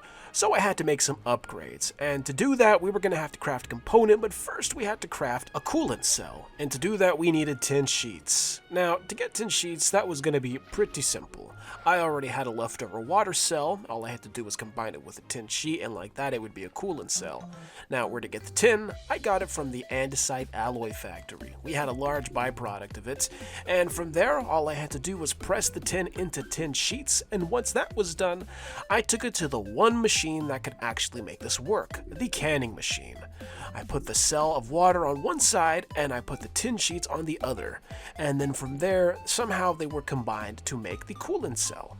I did this a couple times until I had the quantity that I needed, and then from there I combined them with a microchip and some coils, and like that we had an upgrade. I was hoping that this one little component was going to increase the speed of our machine, specifically the grinder. I made sure to stop by and collect the solid canning machine because I just felt like it would be better used in the laboratory. Once I had the canning machine, it was time to go back to the lab. I placed the machine down, and now it was time to see if this upgrade would work on the grinder. I'm gonna be honest, I couldn't really notice that much of a difference. Was it going faster? Was it the same? Let me know what you think in the comments. I can't tell. But yeah, upgrades, I guess. After that, it was time to convert some of the leftover charcoal dust into coal dust, and then once that conversion was made, I collected all of the leftover charcoal dust, now coal dust, and it was time to use it for the next project. I threw it into the basin where it was going to be combined with the plates, that way we could have way more steel. Once it was all mixed up, the steel was pumped into the smeltery, and then from there I poured it into the mold where it converted into a steel sheet. Now that we had a few steel sheets, it was time to move on I was pretty happy because now we could finally upgrade the machine casings. With the steel sheets applied, the basic machine casings now became advanced machine casings, which meant that we could finally use our implosion compressor. I broke some holes in the ground, that way I could build the superstructure. I didn't want another large structure sticking out of the ground like the other one to our left. You'll see what I mean if you catch a glimpse of it, and like that, the implosion compressor was complete. All I had to do was give it some power, so I went to go collect some power wires, and once a connection was made, power began to surge into the machine. It was finally time to make our glorious diamonds, but first we had to craft some TNT. Don't make fun of me for not knowing the TNT crafting recipe by heart. I always place the sand where the gunpowder should go and vice versa. But not this time. Thankfully, I was able to craft the TNT, and now it was time to make some diamonds. With the coal dust, all I had to do was wait, and it took a while, but finally, the implosion compressor did its thing. You see it there? It's turning coal into a diamond. And like that, we had ourselves a diamond made out of coal. And now that we could make diamonds, it was finally time to craft our rock cutter. But first we had to smash the diamond into diamond dust. We threw another item into the grinder. Once we had our diamond dust, we had to make ourselves some silver sheets. After making ourselves a battery, it was time to combine all of the items to make the rock cutter. And like that, the rock cutter was crafted. We had silk touch, but we had to charge the thing, and according to our guide, Tesla coils wouldn't work. So I tried using a charger. That didn't work either. This left me a little confused because I'm pretty sure there aren't any other charging blocks in this entire mod pack. So I had to think outside the box, then I just defaulted to saying, hey, you know what, let's just give the Tesla coil a try, and wouldn't you know it, it actually provided power into the rock cutter. So, you know what? Sometimes the guide, it just likes to lie to you. I don't know why, but look at that. Power with the Tesla coil, even though it said it wouldn't work. Just think for yourself. That's the lesson of the day. Think for yourself. Now we could mine all of the ice we wanted. Did you forget about that? That's the whole reason we did all of this, so we could mine some ice, just in case you forgot. Anyways, I was mining as much ice as I could, and now that I had plenty of ice, I thought, wait a minute, aren't there massive glaciers with packed ice already? So I didn't have to mine all of this gross regular ice. I just went straight to the source to find some of the best quality ice there was. Once I landed on the glacier, it was time to start collecting all the packed ice I needed for my blue ice. I mined more ice than I could carry, and thanks to the rock cutter, this was a very pleasant, easy experience. I hopped back into the Gyrodyne, flew back to the base because I was finally ready to move on to another project that didn't involve any ice at all. Honestly, looking back at all the processes and all the machines that we had to use, I really think it would have been easier if we had just enchanted a pickaxe with silk touch. But you know what? Hey, now we're able to make as many diamonds as we want, so there's that. It was time to go back to the moon. I hope you didn't forget about the moon. I know we were back on Earth for a long time, but yes, don't forget we have to make ourselves a zinc factory, and now that we have ice, we can finally automate basalt. First, I had to kill some of these endermites, which made themselves comfortable in my absence. And now, as you can see, the factory was almost 99% complete. There were some small additions I had to make, but yeah, it's time to focus on the zinc production. We can make basalt, we have a source of blaze blood, we have a source of moon sand, but we're missing one more source of ingredients, that being the source for the black dye. Thankfully, I had a plan, and I knew exactly how to source the black dye in this one space. But first, I had to make some adjustments to this smeltery. Before I started building anything else, I wanted to do all of the prep work, just to get it out of the way. That way, when we do start building the zinc farm, everything flows smoothly. So, I took some blocks from the smeltery, made it so that I could have easy access to them from inside of the factory. And then from there, I began digging up a bunch of moon sand until I had a nice flat plane to build on. Once the flat plane was complete, I returned back to Earth so I could collect some of the blue ice to begin making my basalt farm. I returned only to find some phantoms that were still taking up residence in my moon base. They had to be taken care of, and once they were slain, it was time to get back to work. I took the blue ice, went back to the main site of our zinc factory via my nice rover, and once I got off of the vehicle, it was time to make basalt. And for some reason, it didn't work. Now, don't make fun of me if you know why. I've never made a basalt farm before because frankly, I think the block is ugly. But there was a reason. That reason being that I needed soul soil underneath, right where the lava and the blue ice make contact. Once I added the lava with the soul soil, like that, I had basalt. That was one less obstacle to overcome. We were finally making some serious progress. I set up a drill along with some belts, and now it was time to move on to the next step, setting up the belt system, and then from there, making the stone growth chamber. This was going to be our main source of the moon sand. All I had to do was generate the moon cobblestone and then have it ground up into the sand. There was the basin where all of the ingredients were going to come together to make our zinc block. After that, I set up a pipe system, that way we could pump all of the blaze blood into the basin, another ingredient that we needed, and then from there, I started placing some glass for a tree farm. Now you're thinking to yourself, why do you need a tree farm on the moon? Well, it's not to make oxygen, if that's what you're thinking. No, the reason we needed a tree farm was because I was going to burn the logs, take the charcoal, and grind it up into black dye, the last ingredient to make our zinc. After making a nice little airlock with some iron doors and a glass wall, it was time to start designing this tree farm. Well, to be honest, there wasn't much to design. I knew exactly what I wanted to do, but first I had to fill it up with some oxygen. So once again, I set up my little makeshift oxygen pump just to give it a little jump start. I made the tank, I set up the pumps, I even set the oxygen distributor right there. All I was missing now was some solar power, but I wouldn't actually put the oxygen in until I finished the main setup. Then I was interrupted by a corrupted Lunarian, or as I like to call them, Moonmen, and after he was taken care of, I finished building the oxygen machine setup. Lots of pipes, and of course we can't pour the water until we have the oxygen, so it was time to set that up as well. I poured the oxygen tanks into the depot, pumped it into the main tank there, and then I had to transfer it into the oxygen distributor. Once the O2 was transferred into the oxygen distributor, all I had to do was give it some power. Thankfully, we already had our solar panel. And from there, all we had to do was wait for the sun to rise, because believe it or not, solar power needs the sun. Once the sun rose, the oxygen was flowing, and now we could finish our main oxygen setup.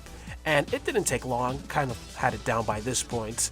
And yeah, all we had to do was rely on the sun and hope that we had enough oxygen to last for an entire night cycle. And then, with my excavator, I began scooping up all of the moon sand to make plenty of space for our dirt. And once we have the dirt, we're going to be able to plant trees and move forward from there. I returned back to the overworld to go collect some dirt, and believe it or not, even though I trimmed it from the final cut, I searched every single chest, and for the life of me, I couldn't find any dirt at all. Which is kind of weird, because dirt is everywhere. But yeah. Once I had collected enough dirt, I placed it down, and then from there, it was finally time to work on something a little more interesting than, well, playing with dirt. I added some more solar panels because I was afraid our machine would run out of power and we would suffocate without the oxygen. Then I placed down some tracks, and I think you know where I'm going with this from here. I mean, I have built this machine multiple times, I always say it. It's your good old tree harvester. Of course, what would we be without our tree harvester? You got the depot, you got the portable storage interface, all of that good stuff. This thing has proven to be reliable time and time again, so why wouldn't we use it on the moon? It was going to plant our trees, chop them down, you know the drill, and from there we would have our logs go into a chute, and then the chute would transfer them into the storage crate. And we won't go any further than that, at least for now. All I had to do was enable it, and with that, it was time to plant some trees. And like that, once again, we had successfully planted live organisms, that being the saplings, on the moon. Can you even call a sapling an organism? You know what, I think that's a stretch for that word, but yeah. Now, we had to build a power station. Now, don't worry, I didn't build that overnight. That's just a hologram of where I was going to place it, because I was going to build this thing with a schematic cannon. Now, the reason we needed a power station was because, well, obviously our zinc factory was gonna need power. Our machines had to run somehow. So, once the schematic cannon started doing its thing, I felt that this was gonna be the best time to actually start building the rest of the zinc factory. So I let the cannon do its devices while I continued to tinker with the zinc factory's design. I messed with the crude storage units, added some funnels, an encased fan, a little bit of this, a little bit of that, just trying to tinker away to make the ultimate zinc factory. Well, you know what, I take that back. It's not going to be the ultimate zinc factory, but you know what, it'll get the job done. You gotta have yourself a pair of crushing wheels, obviously, and I was doing that all while the schematic cannon continued to build. There was a point where I decided to pause my work to go check on the tree farm to see if everything was going well, and it turns out that the tree farm was doing better than well. It was doing fantastic. We already had over 100 logs in the crude storage unit and counting because this thing was non-stop. So I decided to finally connect the tree farm to the rest of the zinc factory. I added a belt that connected to the crude storage unit with all the logs, and then this is kind of off, not really relevant to the zinc factory itself, more so to security. You see, I was a little worried about the Lunarians, those guys, actually getting in the way. So I had to set up a little protective barrier to separate them from our machines. You see, they're just pests, they shoot crystals and they annoy you. Once I finished building the protective barrier, now I could finally continue my project in peace. Good thing too, because there was still a lot of work to be done. But just to be safe, I decided to dig a nice little trench, that way they couldn't hop over. Well, you know what, in hindsight they could since there's no gravity. I didn't think it through at the time. Meanwhile, the cannon was still building away, the tower was slowly beginning to rise, and I decided to let that do its thing because everything else at the zinc factory was basically ready. So, while I was waiting for the power station to be built, it was time for me to make granite back in the overworld. Now you're thinking to yourself, why does he need granite? Because I wanted to rebuild the industrial paradise. You know, our original base before Robert blew it up. That whole thing was made out of granite, and this was going to be the site of the granite factory that would allow us to rebuild it. Now, I wasn't going to design a whole new factory, and I'm talking about the building for this granite. I was going to reuse what we had made already for the gold factory. All I had to do was copy the design with the blueprint, and then from there, we'd be set. The only problem, aside from this annoying skeleton, was that I didn't want to duplicate all of the machines inside of the factory. I just wanted the building itself. Although I did have a plan. I was going to have to take the design, transfer it to a super flat world, and from there, I was just going to have to gut the interior, break every single machine. You'll see what I mean right now. And if you think this is cheating, I'm going to have to disagree with you. I'm simply just altering my design in a super flat world. So here it is, basically breaking every single block just like I said. All I want to be left with is the shell, the exterior of the building, and like that, I succeeded. I mean, it's kind of hard to fail at doing that, you're in creative mode. Then I decided to change the design a little bit by adding a floor because for some reason I failed to copy the floor when making this into a blueprint. With the design now complete, it was time to transfer it back into the main server.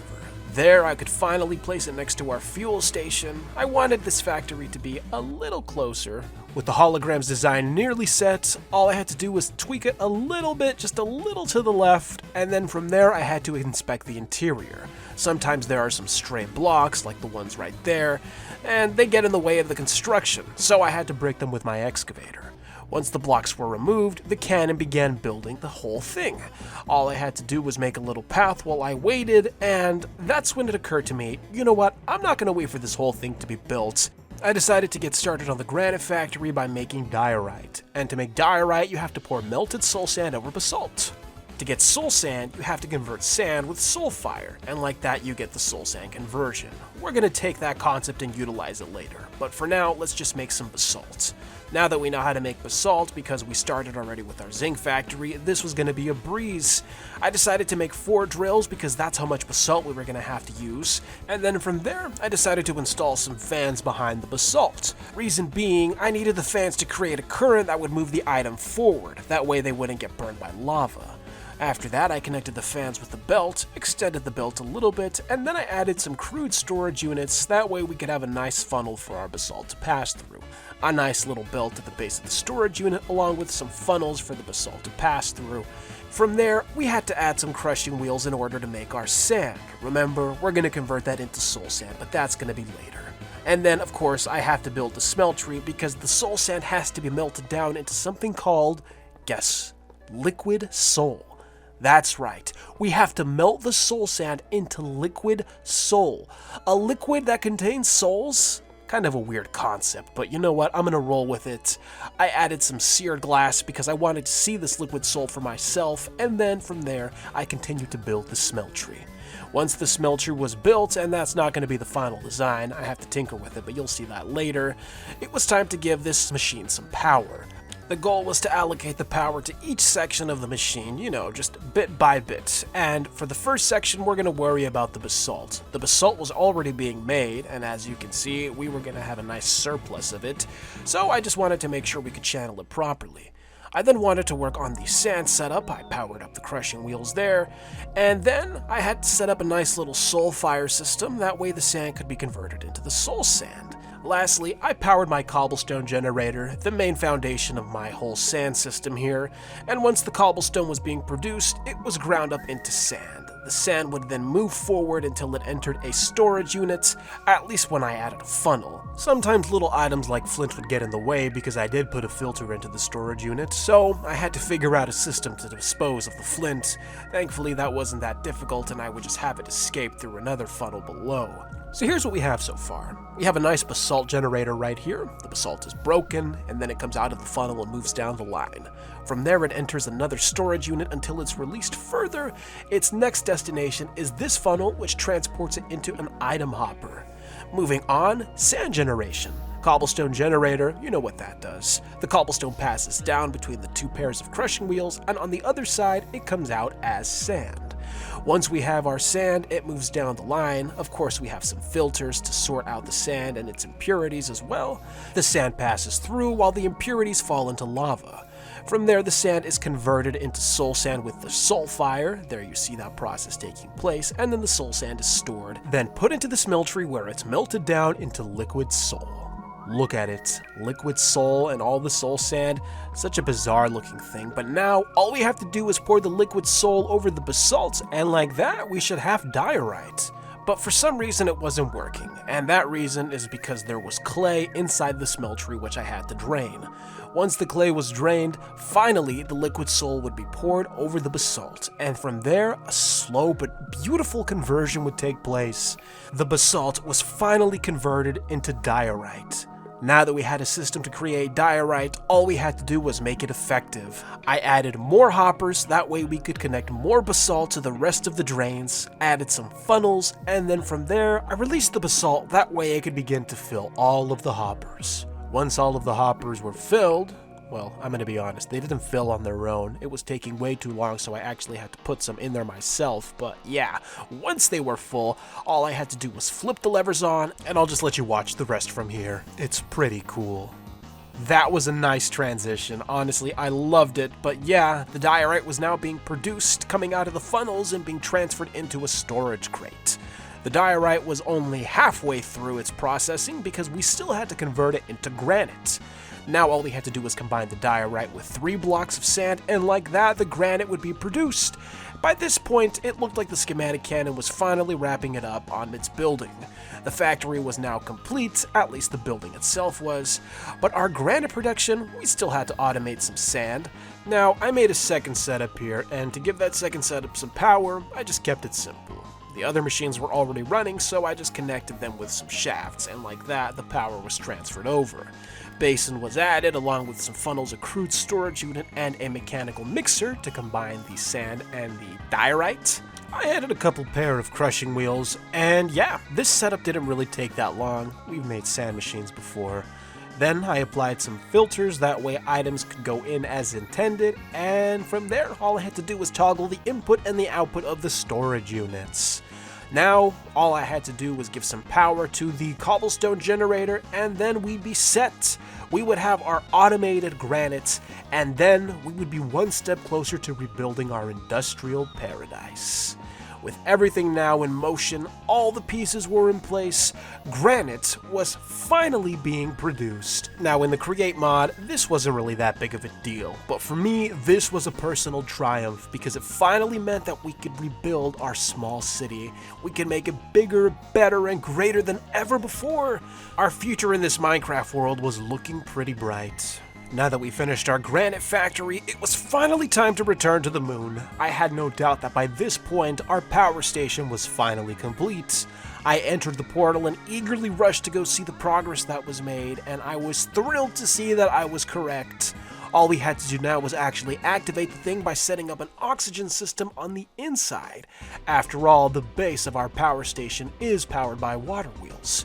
Once power was entering the solar panel, all I had to do was place the oxygen distributor and make the rest of the oxygen machine components. Now that we had water flowing in the interior along with some oxygen being produced, it was finally time to give a jump start to the massive steam engine in the inside of the power station. To do that, I had to pour water in this pool here that was right in the center of the entire building, and once I poured enough water, the water wheels started turning. Now I just had to make sure that it was being piped up into the machine itself. And once it was, all of the cogs and stuff started turning, and now we could finally deliver power to our zinc factory. And it was as simple as running a shaft just a few blocks away towards the zinc factory. I was pretty excited because honestly, I could not wait to generate zinc and move forward to other projects. Now that the shaft was finally ready, with one belt connection, only part of the machine began running, and it ran incorrectly. Partially because I didn't actually fine-tune it, but once I did, logs were coming out from the tree farm, they would enter a depot, there they would be fried into charcoal. Once the charcoal was set, it would come out of another funnel, move forward between some crushing wheels, and there it would get ground up into black dye. Moving on to the basalt. The basalt would be produced, move down the funnel and enter the basin, and now the moon sand. Starting off as moon cobblestone, it would get ground up and converted into moon sand. And of course, the blaze blood coming from our smeltery. The blaze blood was already being pumped from a bucket into a drain, and then from the drain, it would then be transported via a fluid pipe into the basin with all of the other ingredients. Once all of the ingredients were set, a mechanical press would stamp them together to produce a block called scorchia. Now that we had our scorchia, all we had to do was release it from its storage and it would be ground up, producing raw zinc. Finally, we had our raw zinc. This was the setup, our first official factory on the moon. I was pretty happy with the way it came out, but honestly, we still had to add a few cosmetic touches to our factory. So I decided to rip up the floor and add some nice basalt columns for floors, and once that was complete, our whole area looked a little more tidy, a little more civil, if you will. Now I collected the raw zinc so I could take it back to the earth, and honestly, it was going to be a little annoying making this trip every time I needed zinc, but at least we had the rover. The rover took us all the way back to our base, and now it was time to say goodbye to the moon, at least for now. We had a ton of zinc that needed to be smelted, but you know what, we'll do that later. I returned to the granite factory because I wanted to see how many blocks had actually been produced. I knew our machine needed some fine-tuning, but 659 blocks? That's not bad for the short time that we were away.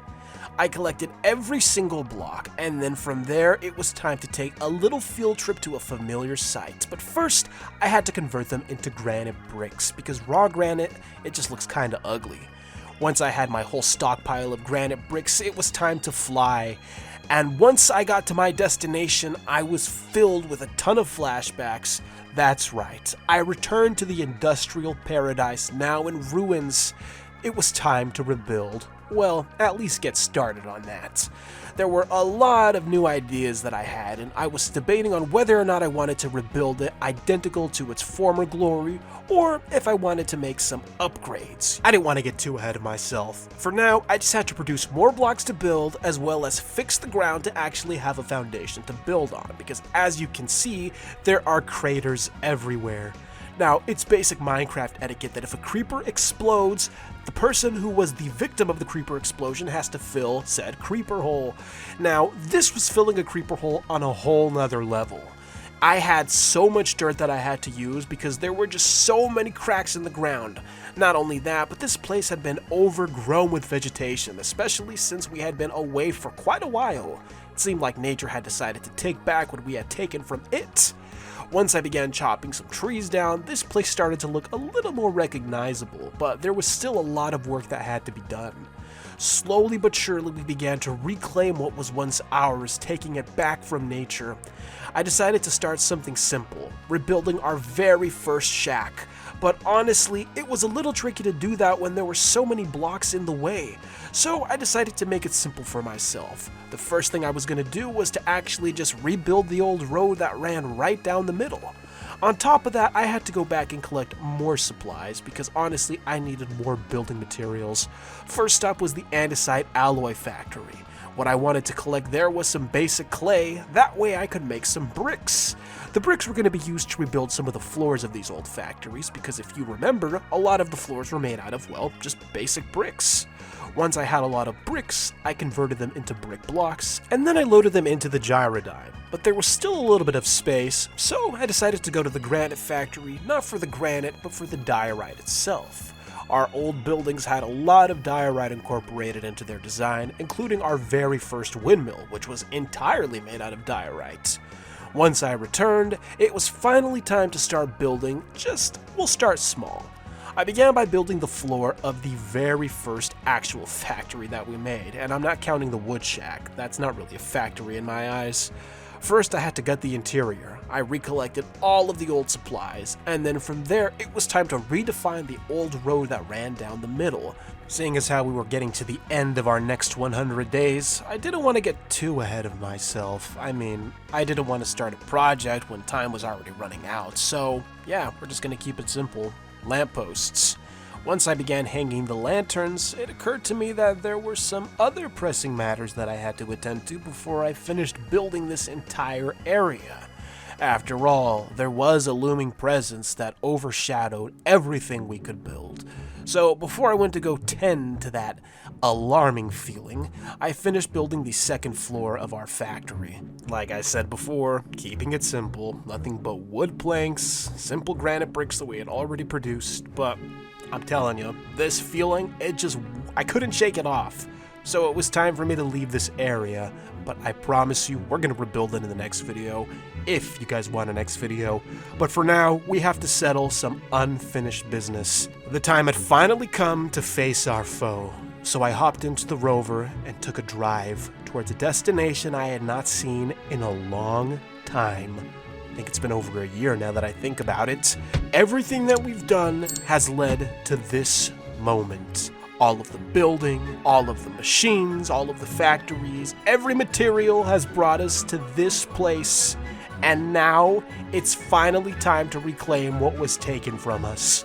But if you want to see that, you're gonna have to like this video and leave a comment for 900 days. If you liked any of the builds, they are available for download in the Patreon link below.